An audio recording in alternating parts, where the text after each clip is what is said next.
It was revealed last week that the FBI or CIA may have placed an informant inside President Donald Trump's 2016 presidential campaign to collect information over suspicions of a connection to Russia. The New York Times dropped the story Friday evening, pushing back against Trump's claims that the informant was actually a spy, and acknowledged it knew who the informant is. The outlet even gave clues about the informant's identity. However, the Times chose not to publish the informant's identity, citing a policy to not name informants to preserve their safety, but not every outlet chose to take the same path as the Times.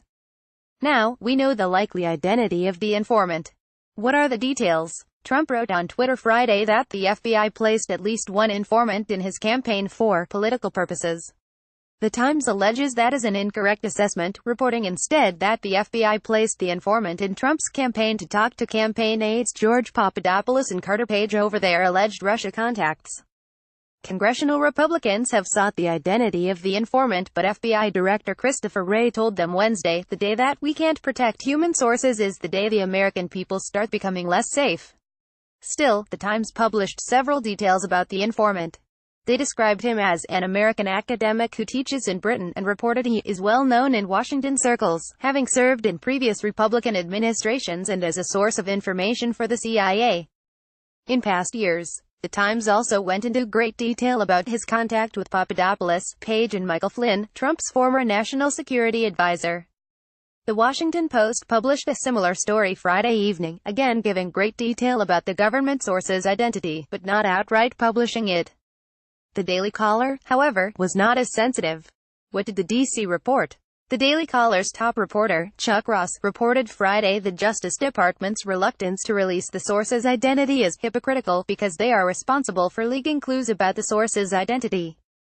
His report also gave credence to details in the Times' latest report. Ross reported, "The steady stream of clues leaked to the Times and WAPO have touched off intense speculation about the identity of the source."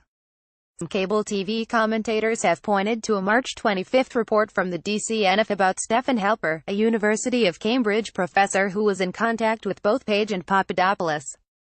Halper, a U.S. citizen, is a veteran of 3 Republican presidential administrations.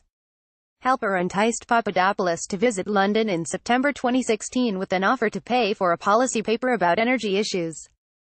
Papadopoulos made the trip and wrote the paper. He was paid $3,000. Sources familiar with Papadopoulos's version of his encounters with Halper have told the DCNF that Halper brought up the question of Russian hacking of former Secretary of State Hillary Clinton's emails. Papadopoulos was suspicious of the question, sources say. Halper, the Daily Caller News Foundation reported, has extensive ties to the CIA and MI6, the United Kingdom's Foreign Intelligence Service. Ross's sources would not confirm or deny that Halper was the source, but confirmed his name has popped up in some capacity in the Russia matter. Ross also released another report Friday with extensive details about Halper and his meeting with Papadopoulos.